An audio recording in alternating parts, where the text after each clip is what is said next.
ህዝቡን ክርስቶስ እስከሚመጣ ድረስ ይዞ ጠበቀ። የንስሐ ጥምቀት ነበር የሚያጠምቀው፣ የልጅነት ጥምቀት የሚያጠምቀው። ሲመጣ ግን አስረከበ። ዮሐንስ ክርስቶስን ጠቁሞ አሳይቶ ለህዝቡ አስረክቧል። በንጽህናው በቅድስናው ቅዱስ ዮሐንስ መላእክትን መስሏቸዋል። ስለዚህ መልአኩ ቅዱስ ዮሐንስ ብለን ልንጠራው አናፍርም ማለት ነው። በወንጌል አምናችሁ ንስሐ ግቡ መንግስተ ሰማያት ቀርባለች ብሎ ከካህኑ ይቀበለዋል ወንጌሉን ማለት ነው። ይሄ የዮሐንስ ስብከት ነው። የሰጠኝን ሰጠው የሚለው ዮሐንስ ነው። ማንን ነው የሚለው? ክርስቶስ። በአንድነት የምትመሰገን አምላክ አንተ ሆነ እንዴት አጠምቀሃል? በማስም ላጠምቀሃል? ራሳቸውን እንዲከተሏቸው የሚያደርጉት ሰባኪያን አሉ፣ ዘማሪያን አሉ፣ ባህታውያንን የሚለው አሉ፣ አጥማቂነን የሚለው አሉ። ሰው እንዲከተላቸው ቲፎዞ የሚያበዙ የነሱ ህይወት ብቻ እንዲያምር ቤት የሚሰሩ መኪና የሚገዙ በውጭው ዓለም የሚሽከረከሩ የሚሸራሸሩ አጥማቂዎች የክርስቶስን ክብር የቀሙ ማለት ነው። ዛሬ ድረስ ቤተክርስቲያንን የሚጋፏት አጥማቂዎች የሉ? ይጋፏታል። ቤተክርስቲያን የቤተክርስቲያን ካህናትን እየተጋፉ ቅዳሴውን እየተጋፉ የሚያጠምቋሉ። እነሱን ብቻ ሰው እንዲከተላቸው የሚያደርጉ። ነብይ መጥቶ ምንድነው የሚነግረን? ምን ሊነግረን ይችላል? ስለ ክርስቶስ መወለድ ነው፣ ተወልዷል። ስለ ክርስቶስ መጠመቅ ነው፣ ተጠምቋል። ስለ ክርስቶስ መሰቀል ሊነግረን ይችላል፣ ተሰቅሏል። ስለ ሐዲስ ኪዳን ድህነት ሊነግረን አይችልም፣ ተፈጽሟል። እሺ ስለ ዕለተ ምጽአት ነው የሚነግረን፣ እሱም ተነግሯል። የሚነግሯቸው ስለ ስጋዊ ነገር ነው፣ ስላደረጉት ጫማ፣ ስለ ስማቸው። የእናት ስም ወይዘሮ አስካለ ነው አይደል? አዎ እልል በሉ ይባላል። ይሄ ነብይነት አይደለም፣ ይሄ ጥንቆላ ነው።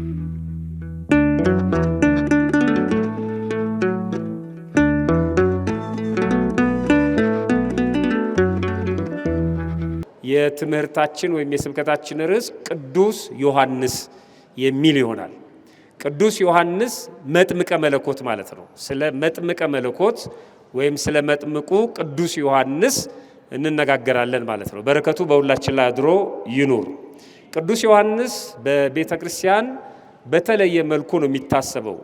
ጸሎት በሚደረግበት ጊዜ ስለ ቅዱሳን ተማጽኖ እያደረጉ አባቶቻችን ጸሎት ሲጸልዩ ወይም ምእመናን የምልጃ ጸሎት ስናደርግ በእንተ እያልን ስንጸልይ በመጀመሪያ የምናነሳት ቅድስተ ቅዱሳን የሆነችው እመቤታችን ቅድስት ድንግል ማርያም ናት።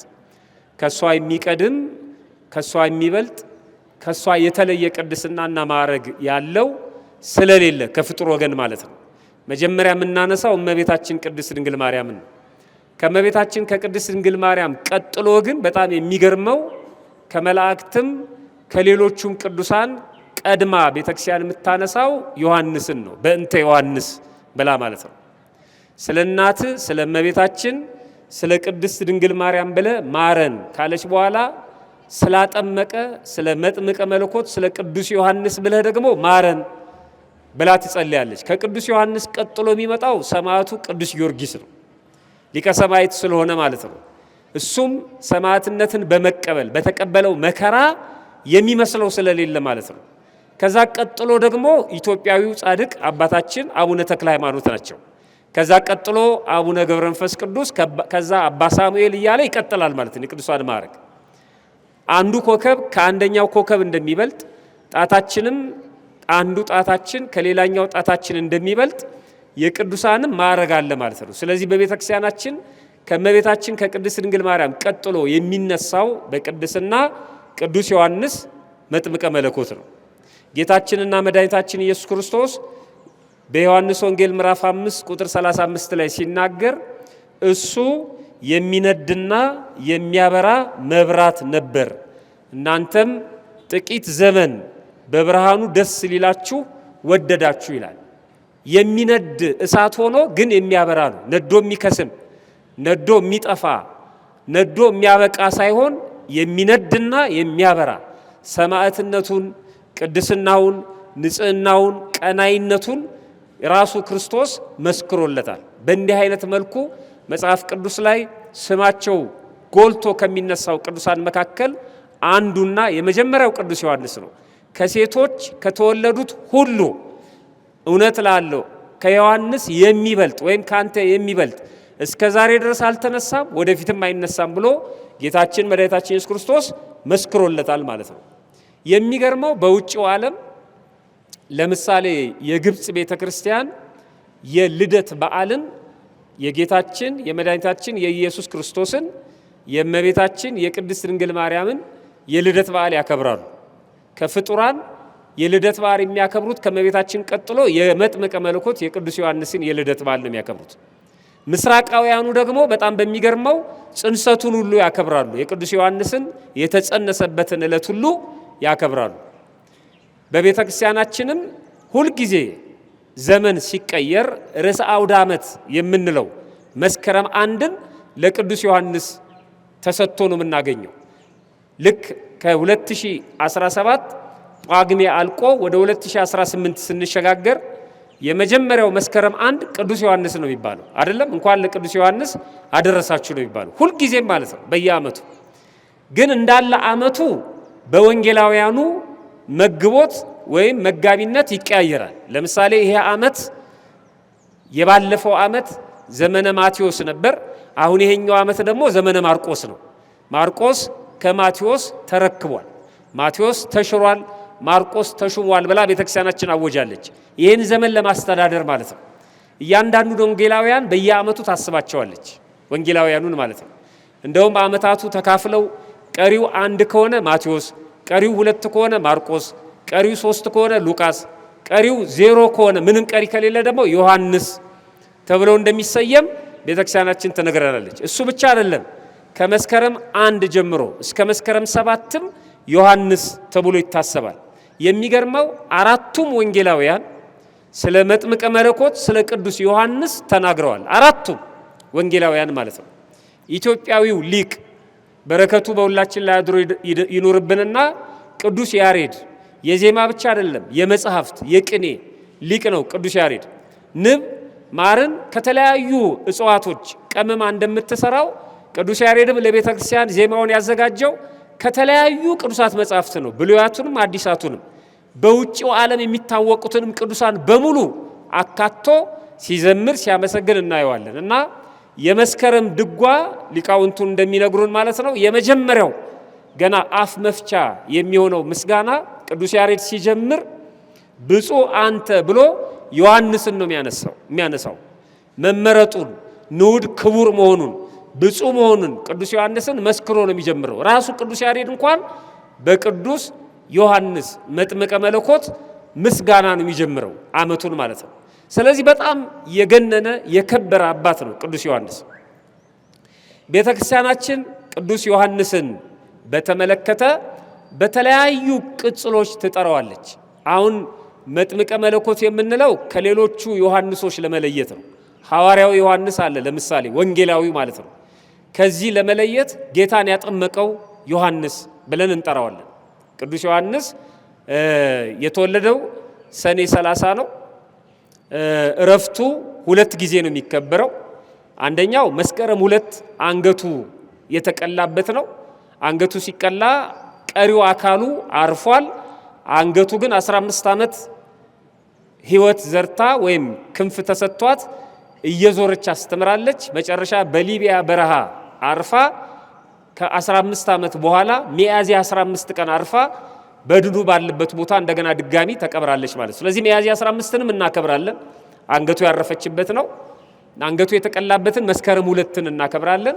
ከዛ የተወለደበትን ደግሞ ሰኔ 30ን እናከብራለን። ጽንሰቱንም እንደዚሁ ማለት ነው።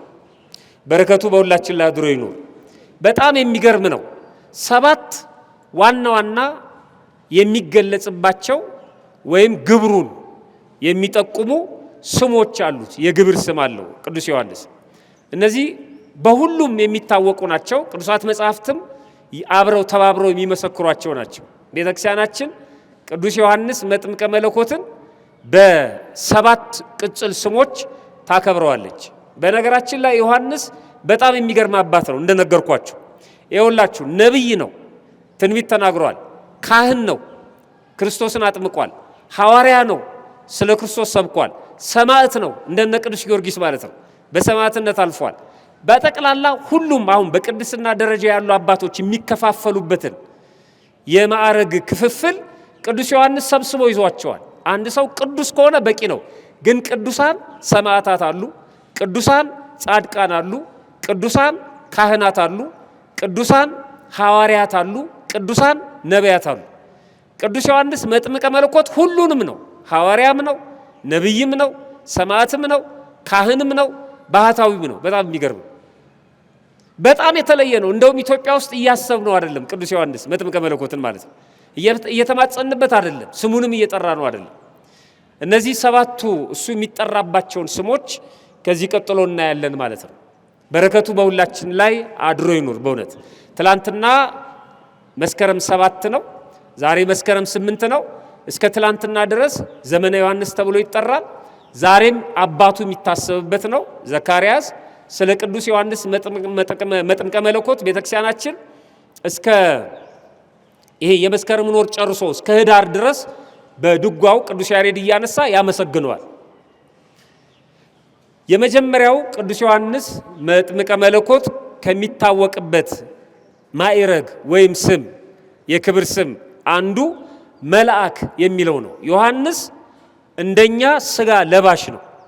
እናቱ ቅድስት ኤልሳቤጥ ትባላለች። አባቱ ካህኑ ዘካርያስ ነው። ከሰው ነው የተገኘው፣ ከእናትና ከአባቱ በሕግ የተገኘ ልጅ ነው ይታወቃል። ምንም እንኳን በምድር ላይ በሰውነቱ የተገለጠ የተገኘ ቢሆንም በንጽህናው በቅድስናው ግን መላእክትን ይመስላቸዋል። ስለዚህ ቤተክርስቲያናችን መልአክ ብላ ትጠራዋለች ቅዱስ ዮሐንስን ማለት ነው። ንጽህናው ቅድስናው ቁጥሩ ከመላእክት እንዲሆን ስለሚያደርገው ይሄንን በጣም በሚገርም መልኩ ከፍጥረታት እሱን የሚስተካከል እንደሌለ ጌታችን መድኃኒታችን ኢየሱስ ክርስቶስ ከሴት ከተወለደው ሁሉ ብሎ አበክሮ ተናግሯል፣ አስምሮበታል። በዚህ በማቴዎስ ወንጌል ምዕራፍ 11 ቁጥር 11 ላይ እውነት እላችኋለሁ ከሴቶች ከተወለዱት መካከል ከመጥምቁ ዮሐንስ የሚበልጥ አልተነሳም ይላል። ከሴቶች ከተወለዱት መካከል ምን ነው ክርስቶስ የተወለደው ከሴት አይደለምን? ያውም ከመቤታችን ከቅድስት ድንግል ማርያም በድንግልና ተጸንሶ በድንግልና ተወልዷል። ከሴቶች ከተወለዱት ሁሉ ከቅዱስ ዮሐንስ መጥምቀ መለኮት የሚበልጥ የለም ከተባለ ከክርስቶስስ ይበልጣል ወይ እንዳንል እዛው ላይ መልስ ሰጥቶናል አምላካችን። ከሴቶች ከተወለዱት መካከል ከመጥምቁ ዮሐንስ የሚበልጥ አልተነሳም ካለ በኋላ በመንግስተ ሰማያት ግን ከሁሉ የሚያንሰው ይበልጠዋል። በመንግስተ ሰማያት ማለት መንግስተ ሰማያትን በማዘጋጀት መንግስተ ሰማያት በማስገባት የመንግስተ ሰማያት ጌታ በመሆን ከሁሉ የሚያንሰው ማለት ከሱም እንኳን በ6 ወር የሚያንሰው በመወለድ ማለት ነው። በተቀበለው መከራም ከመላእክት የሚያንሰው ክርስቶስ ይበልጠዋል አለ። ከክርስቶስ አይበልጥም። ወደ መንግስተ ሰማያት በማስገባት መንግስተ ሰማያትን በመፍጠር በማዘጋጀት ከሁሉ የሚያንሰው በመወለድ ማለት ነው። ቅዱስ ዮሐንስ ቀድሞታል፣ ግን እሱ ይበልጠዋል። የክርስቶስ አምላክነት ፈጣሪነት እንደተጠበቀ ሆኖ የቅዱስ ዮሐንስን ክብር የቅዱስ ዮሐንስን ታላቅነት ሲገልጸው እናነባለን። በንጽህናው በቅድስናው ቅዱስ ዮሐንስ መላእክትን መስሏቸዋል። ስለዚህ መልአኩ ቅዱስ ዮሐንስ ብለን ልንጠራው አናፍርም ማለት ነው ቅዱስ ዮሐንስ። ሁለተኛ ቅዱስ ዮሐንስ መጥምቀ መለኮት ነብይ ነው። ነብይ ነው። ቅድም እንዳልኩት ነው። በረከቱ ይድረሰንና አባ ጊዮርጊስ ዘጋስጫ ኢትዮጵያዊ ሊቅ ኢትዮጵያዊ ቄርሎስ እየተባለ የሚጠራው ገናናው አባት ስለ ቅዱስ ዮሐንስ መጥምቀ መለኮት ሲናገር በ3 ቅጽል ይጠራዋል። እንደዚህ ይላል፣ መጥምቀ መለኮት ይለዋል። መለኮትን ያጠመቀ ማለት በስጋ የተገለጠውን መለኮት ለማጥመቅ እድል የተሰጠው ማለት ነው። ለመለኮት ክብር የጨመረ ማለት አይደለም። መለኮትን በማጥመቁ የገነነ የከበረ ለማጥመቅ የተመረጠ መጥምቀ መለኮት ይለዋል። ነብይ ነው። አባ ጊዮርጊስ ዘጋስጫ ኢትዮጵያዊ ሊቅ ማለት ነው። መጥምቀ መለኮት ዘውገ መላእክት በኩረ ነቢያት ይለዋል። እንደውም ነብይ ብቻ አይደለም፣ የነቢያት ሁሉ በኩር እንደሆነ ይናገራል። የነቢያት በኩር የሚለው የመጀመሪያ የሚለው በማዕረጉ በክብሩ ማለት ነው። በማዕረጉ በክብሩ ከነቢያት ሁሉ የሚበልጥ መሆኑን ምንም እንኳን በብሉይ ኪዳን ማብቂያ በሐዲስ ኪዳን መጀመሪያ የተነሳ ነብይ ነው። ነቢያቱ በሙሉ የተናገሩት ትንቢት ሲፈጸም የመጨረሻው ነብይ መጥምቀ መለኮት ቅዱስ ዮሐንስ ነው። የብሉይ ኪዳን ማብቂያና የሐዲስ ኪዳን መጀመሪያ ላይ የሚገኝ ነው። ስለ ብሉይ ኪዳን የተነገረውንም ትንቢት ወይም በብሉይ ኪዳን ይነገር የነበረውንም ትንቢት ተናግሯል። በሐዲስ ኪዳን ሐዋርያት ያስተምሩት የነበረውንም ትምህርት አስተምሯል ማለት ነው። መሸጋገሪያ ነው ቅዱስ ዮሐንስ መጥምቀ መለኮት። ስለዚህ ነብይ ነው። ለሐዋርያት የነብይነት ጸጋ በተወሰነ ደረጃ ተሰጥቷቸዋል። ይሄ የነብይነት ጸጋ ምናልባት አሁን በህይወታችን ወይም ደግሞ በአጠቃላይ በክርስትናው ዓለም ያለውን ነገር ከመናገር በዘለለ ያልተፈጸመ ያልተደረገ ነገር መናገር አይችሉም። በፊት ነቢያት ይናገሩ የነበረው ክርስቶስ ይወርዳል ይወለዳል የሚለውን ነው። አሁን ክርስቶስ ይወርዳል ይወለዳል ብሎ የሚናገር በሐዋርያነት ዘመን በአዲስ ኪዳን ነብይ የለም። በነገራችን ላይ ይሄ ዘመን የነቢያት ዘመን አይደለም፣ የሐዋርያት ዘመን ነው አዲስ ኪዳን። አሁን አንዳንድ አጭበርባሪዎች ነብይ ገሌ እየተባሉ ይጠራሉ። በጭራሽ ነብይ የለም በዚህ ዘመን። ነብይ አያስፈልግም። ለምን? ነብይ መጥቶ ምንድነው የሚነግረን? ምን ሊነግረን ይችላል? ስለ ክርስቶስ መወለድ ነው፣ ተወልዷል። ስለ ክርስቶስ መጠመቅ ነው፣ ተጠምቋል። ስለ ክርስቶስ መሰቀል ሊነግረን ይችላል፣ ተሰቅሏል።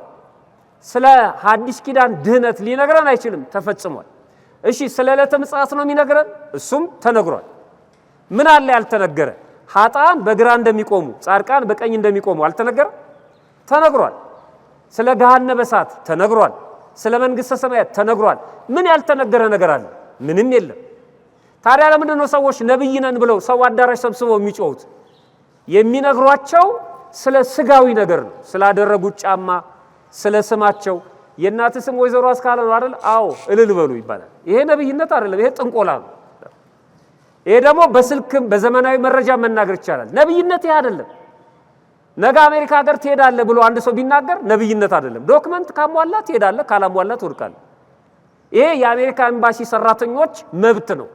እነሱ ነው የሚመለከተው። አይነዋን አይተው ሊጥሉ ይችላሉ፣ አይነዋን አይተው ሊያሳልፉ ይችላሉ። መብታቸው የነሱ ነው። አንተ እዛ ውስጥ ገብተህ ልታሳልፍ አትችልም። ብዙ ሰዎች ጅሮች ናቸው። ወደ ውጪ እንዲሄድ ጸልይልኝ ይላሉ። በፍጹም አይቻልም። እንደውም አንዱ ምን ብሏል ይባላል፣ ጸልይልኝ ብለውት ወደ ውጪ እንዲሄድ ጸልይልኝ ብለውት የት ልትሄድ ፈልገህ ነው? አሜሪካ። እና ምን እንዳደርግልህ ትፈልጋለህ? እንድትጸልይልኝ። እንዴ በጸሎት ይሆንማ እኔ ለራሴ ላልጸልይም ወይ አለ ይባላል። አረ በጸሎት አይደለም የሚኬደው ወዳጅ። ብዙ ሰዎች እንደዚህ ያደርጋሉ። በእርግጥ እግዚአብሔር እዚህ ህይወት ውስጥ አይገባም ማለት አይደለም፣ እሱ ሌላ ጉዳይ ነው። የኛ የመጨረሻ መዳረሻችን ግን አሜሪካን ሀገር አይደለች። የኛ የመጨረሻ መዳረሻችን መንግስተ ሰማያት ናት። መለመን ያለብን ስለ መንግስተ ሰማያት ነው። እሱማ ትርፍ ነው እኮ ለማያምኑትም የሚሰጥ ነው። አንተ እንድትሄድ ከተፈለገ ትሄዳለህ፣ ችግር የለውም። የእግዚአብሔር ፈቃዱ ከሆነ የሚገባውን ካንተ የሚደረገውን ነገር ብቻ ማድረግ ነው በቃ። የሰዎችን አይን ይዞ ጉልበታቸውን አፍዝዞ ጆሮአቸውን አደንቁሮ ግን አሜሪካ ሊልክ አይችልም። እሱን ነው ነብይ የሚሉት። ቡክ ውስጥ ይሄን ያህል ብር ይገባልሃል፣ ስራ ይሳካልሃል።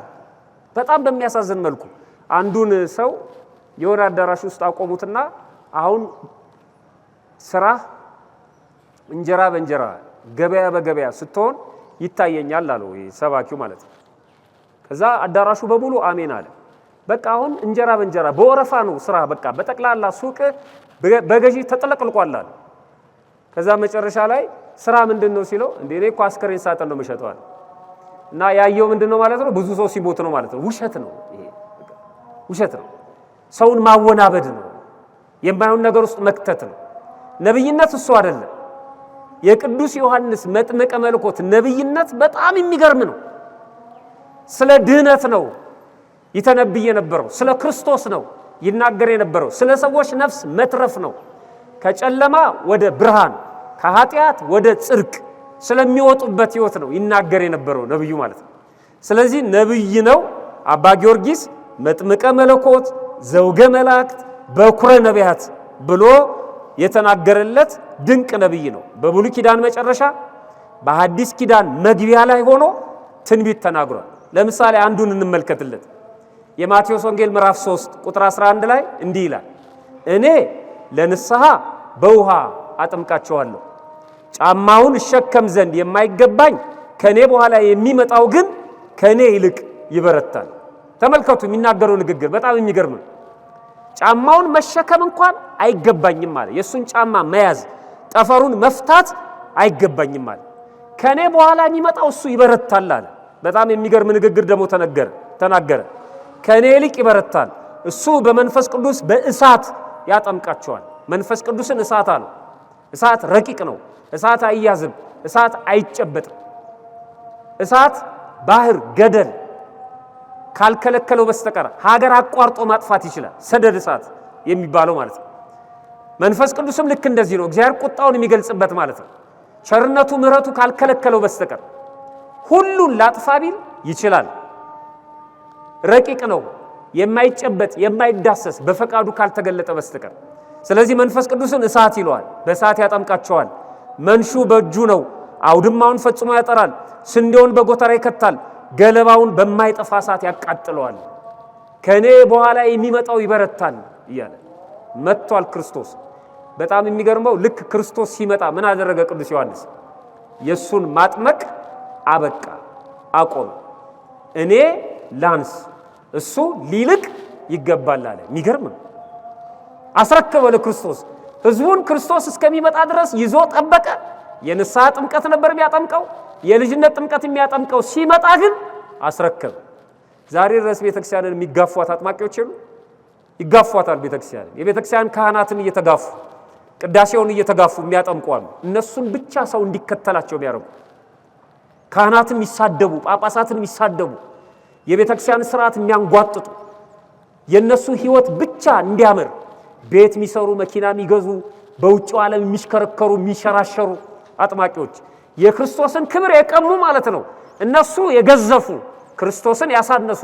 በእነዛ ሰዎች ልብ ክርስቶስ አንሷል። ሰዎቹ ናቸው የገዘፉት። ሰዎቹ ነው የሚከተሉት። ዮሐንስ ግን እንደሱ አይደለም ያለው። እኔ ላንስ ክርስቶስ ሊልቅ ይገባል። ሰው ክርስቶስን እንዲከተል አስረከበ።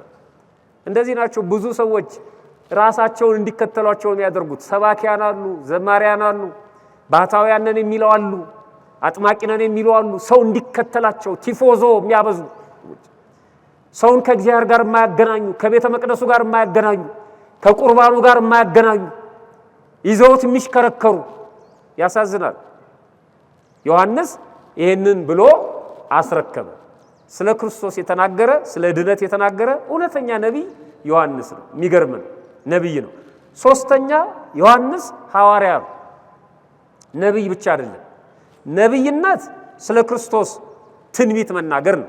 ሐዋርያነት በተናገሩት ትንቢት መሰረት የተገለጠውን ክርስቶስ ማሳየት ነው። ወደ ክርስቶስ ማቅረብ ነው ሐዋርያነት ማለት ነው። ቅድም እንዳልኩት ወደ ራስ መውሰድ አይደለም፣ ወደ ክርስቶስ ማሳለፍ ነው። ክርስቶስን ማሳየት፣ ክርስቶስን መግለጥ፣ ክርስቶስን ማተለቅ፣ ክርስቶስን ማግዘፍ ነው። ዮሐንስ ክርስቶስን ጠቁሞ አሳይቶ ለሕዝቡ አስረክቧል። አንዳንድ የዘመናችን ሰባኪያን ደግሞ ራሳቸውን ነው የሚያገዝፉት።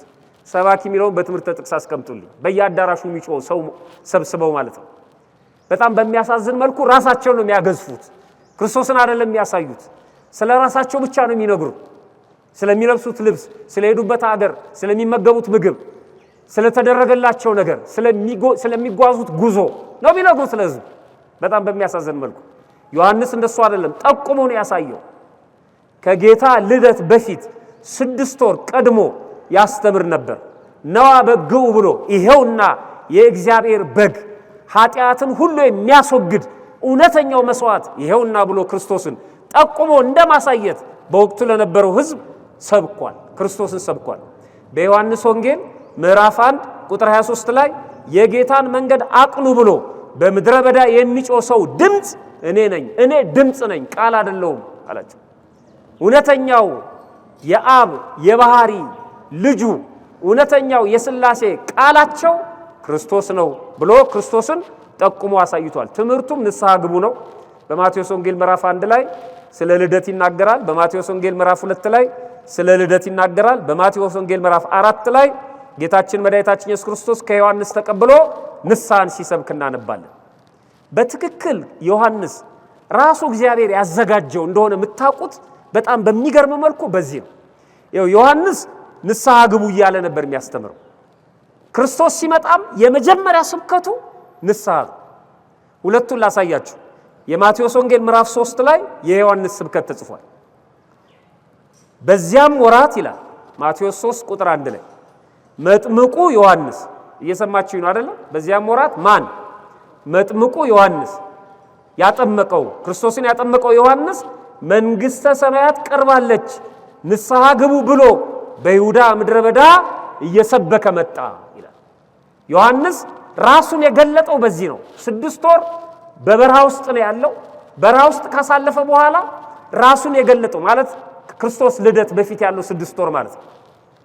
ከዛ በፊት በረሃ ነው ገና በሕፃንነቱ ነው ወደ በረሃ የወጣው እና 20 ምናምን ዓመት በበረሃ ውስጥ ቆይቷል። ከዛ ሲወጣ ራሱን የገለጠው ያስተዋወቀው በስብከት ነው።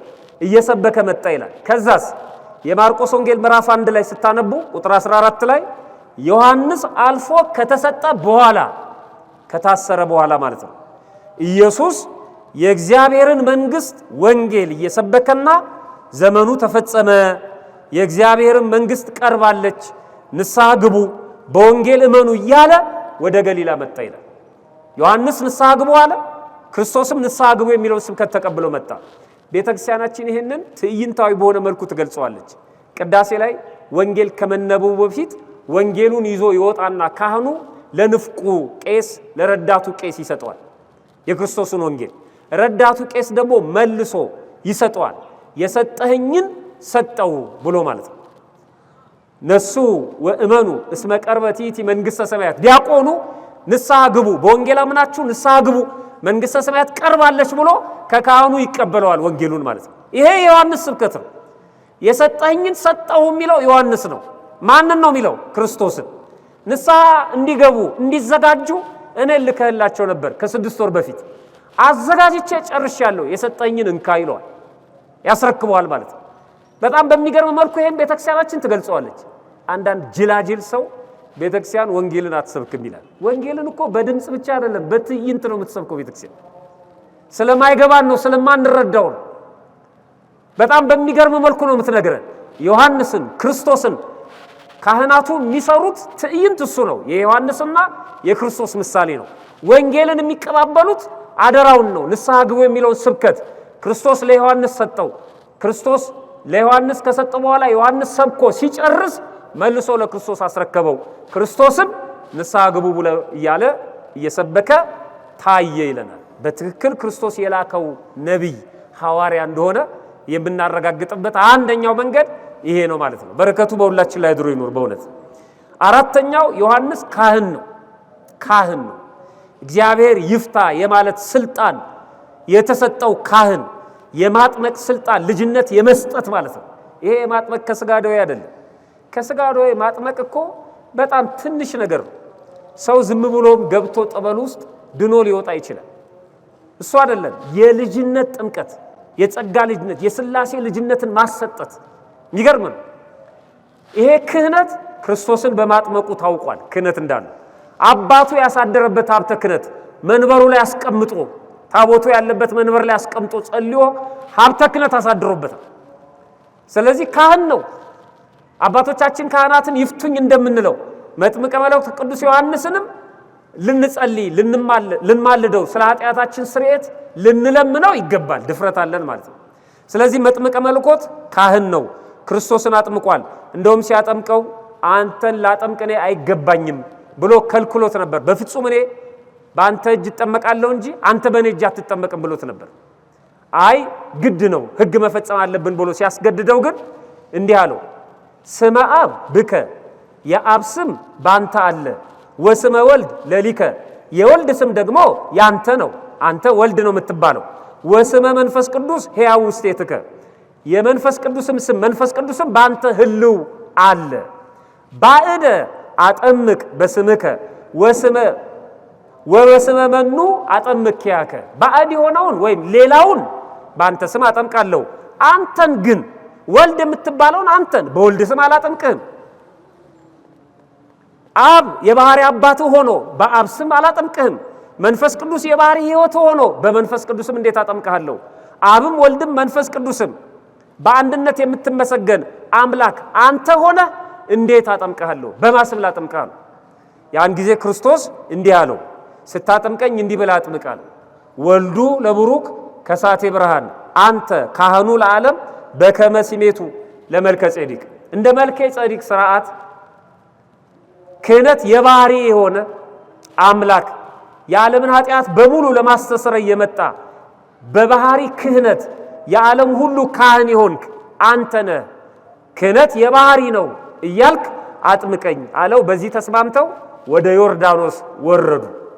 ዮሐንስ ክርስቶስን አጠመቀው። ምን ማለት ነው? ጌታ የዮርዳኖስን ወንዝ ቀደሰው። እኛ የምንጠመቅበትን ማይ ቀደሰው፣ አከበረው። ዮሐንስ ጌታን አጠመቀው ማለት ምን ማለት ነው? ዮሐንስ ጌታን በማጥመቁ ተከበረ። ጌታ በዮሐንስ እጅ በመጠመቁ ትህትናው ተነገረ ማለት ነው። የኔ ትህትና ያንተ ልዕልና ሲነገር ይኖራል እንዳለው ማለት ነው። ረቂቁ መንፈስ ቅዱስ በርግብ አምሳል ሲወርድ፣ አብ በደመና ሲመሰክር፣ ወልድ በዮርዳኖስ ቆሞ ሲጠመቅ ዮሐንስ ቦታው ላይ ነበር። አይገርምም? በቦታው ላይ ነበር። ማን ይናገር? የነበረ። ማን ያርዳ? የቀበረ። ለዚህ ነው ቅዱስ ዮሐንስ በሚገርም መልኩ ስለ ክርስቶስ ማንነት የሚናገረው። በሚገርም እሱ ነበረ፣ እኔ ግን አላቀውም። እኔ ከሱ በፊት ነበርኩ፣ ግን ደግሞ ከኔ በፊት እሱ ነበር ይላል። እኔ ቀድሜው መጣው፣ ግን በፊት ነበር ይለናል። በጣም በሚገርም መልኩ እንዴት አድርጎ ስለ ሚስጥረ ሥላሴ እንደሚናገር ቅዱስ ዮሐንስ ስለነበረ፣ ቦታው ላይ ስለነበረ ማለት ነው። ስለዚህ ካህን ነው። አሁን ጸበሉ በጣም በፈዋሽነቱ የሚታወቀው የቅዱስ ዮሐንስ ጸበል ነው። በተለይ ሸንኮራ ዮሐንስ ታውቃላችሁ አይደል? እዚህ ቦሌም አለ መድኃኔዓለም። በመጀመሪያ የሚታወቀው እንደውም ቦሌ መድኃኔዓለም በቅዱስ ዮሐንስ ስም ነው ቤተክርስቲያኑ። በኋላ ነው በመድኃኔዓለም ስም መታወቅ የጀመረው እንጂ ዮሐንስ ነው የመጀመሪያው ማለት ነው። እና በፈዋሽነቱ በጣም ታዋቂ የሆነው ለምን ይመስላችኋል? እንደኛ እንኳን ሐኪም ስንመርጥ አይደል አጠቃላይ ሕክምና ላይ የሚሰራ ጀነራል ሐኪም አለ። ግን አይናችንን መታከም ስንፈልግ የአይን ስፔሻሊስት እንመርጣለን። አይን ላይ ብቻ ደግሞ ትኩረት አድርጎ የተማረ ያጠናቀቀ ሊቅ ማለት ነው ስፔሻሊስት እንፈልጋለን። ዮሐንስም በማጥመቅ ስፔሻሊስት ነው። ስፔሻላይዝድ አድርጓል ማለት ነው በዘመኑ ቋንቋ። ማንን ለማጥመቅ ተመርጧል? ክርስቶስን። ስለዚህ በሱ መጠመቅ እኮ ድል ነው። ክርስቶስን ለማጥመቅ በበቃው በቅዱስ ዮሐንስ መጠመቅ እድል ነው።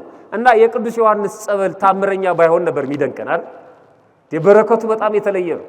ጸበሉን አሳደን የምንጠጣው የምንጠመቀው ለዚህ ነው ማለት ነው።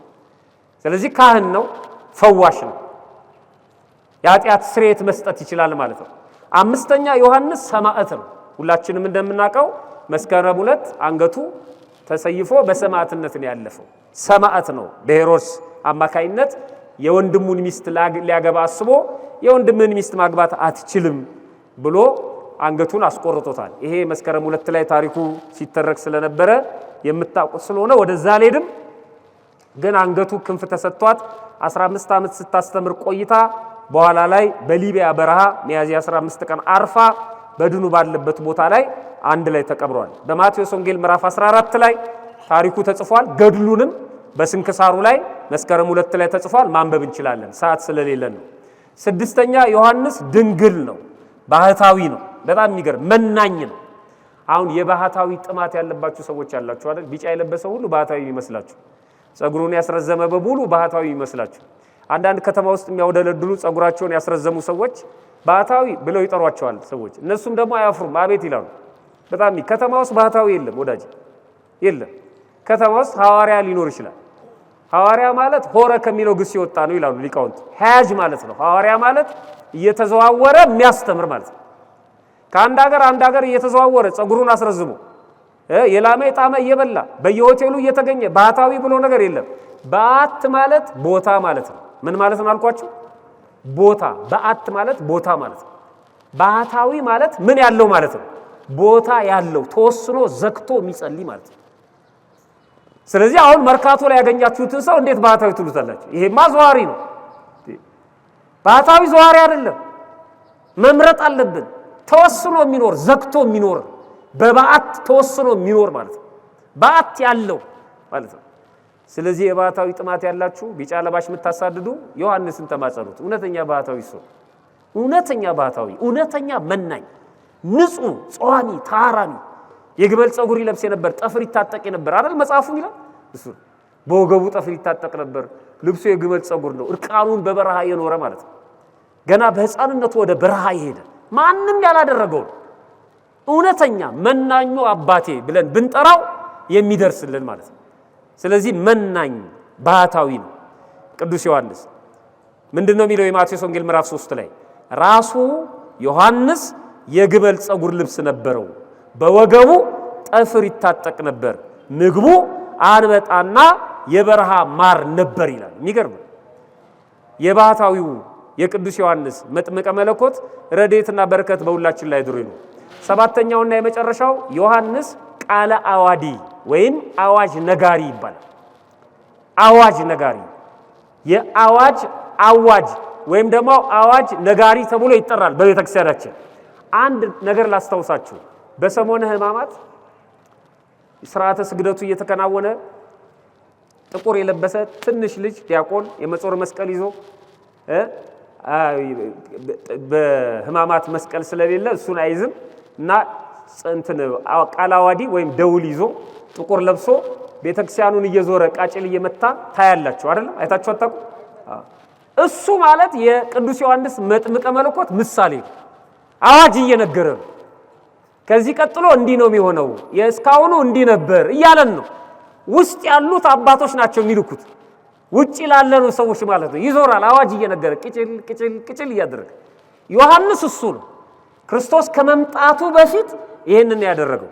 እንደዚህ ይላል መጽሐፉ። የሉቃስ ወንጌል ምዕራፍ 3ን ስታነቡ በነብዩ በኢሳይያስ ቃል መጽሐፍ የጌታን መንገድ አዘጋጁ ጥርጊያውንም አቅኑ እያለ በምድረ በዳ የሚጮሰው ድምጽ አዘቅቱ ሁሉ ይሙላ፣ ተራራው ኮረብታውም ሁሉ ዝቅ ይበል፣ ጠማማውም የቀና መንገድ ይሁን፣ ሻካራው መንገድ ትክክል ይሁን፣ ስጋም የለበሰው ሁሉ የእግዚአብሔርን ማዳን ይይ ብሎ እንደተጻፈ ለኃጢአት ስርየት የንስሐ ጥምቀትን እየሰበከ በዮርዳኖስ ዙሪያ ወዳለው ሀገር ሁሉ መጣ ይላል መጥምቀ መለኮት ቅዱስ ዮሐንስ። አዋጅ እየነገረ ምን እያለ? ተራራው ዝቅ ይበል፣ አዘቅቱ ይሙላ፣ ኮረብታው አባጣና ጎርባጣው ይስተካከላል። ምን ማለቱ ነው? አውራ ጎዳና ስለሚሰራው መንገድ አይደለም የሚናገረው እሱ። የሰው ልብ ነው። እንደ ተራራ ያበጠው ልብ ይዝቅ ይበላል። በትዕቢት የተነፋው ልብ፣ የተወጣጠረው ልብ አሁን ክርስቶስ ሊመጣ ነው እያለ ለአይሁድ ነው የነገራቸው። ለጊዜው እናንተ ትዕቢተኞች ስለ ወጋችሁ ምትጠርቁ ከኛ በላይ ላሳር ምትሉ ተራራ የሆነውን ልባችሁን አስተካክሉት ይላቸዋል። እየመጣላችሁ ነው ይላቸዋል። ጎድጓዳ የሆነውን የሚሸምቀውን ጨለማ የሆነውን ልባችሁን አስተካክሉ፣ የሚያነጥረውን ለመንገድ የማይመቸውን አባጣ ጎባጣ የሆነውን ልባችሁን አስተካክሉ ይላል። ዛሬም ይለናል። በየዓመቱ ይሄንን ይናገራል ቅዱስ ዮሐንስ። አዋጅ ነጋሪው ልባችሁን አጥሩ፣ ልባችሁን አስተካክሉ፣ ከቂም ከበቀል ከዘረኝነት ከተንኮል ከጥላቻ ልባችሁን አጽዱ፣ ዕለተ ምጽአት ቀርቧል፣ የመሞቻችሁ ቀን ቀርቧል የሚለን ቃለ አዋዲ አዋጅ ነጋሪ ነው ቅዱስ ዮሐንስ። የቅዱስ ዮሐንስ ረድኤት በረከት በሁላችን ላይ አድሮ ይኑር። በእውነት ትልቅ አባት ነው። በጸሎቱ ልንጠቀም ይገባል። ስለ ቅዱስ ዮሐንስ ብለ ማረን እያልን መማጸን ይገባናል። ታሪኩንም በደንብ በሚገባ ማንበብ ይገባል። ፈጣሪያችን በቸርነቱ ሰምቶ ከመጥፋት ያድነን፣ ይቆየን።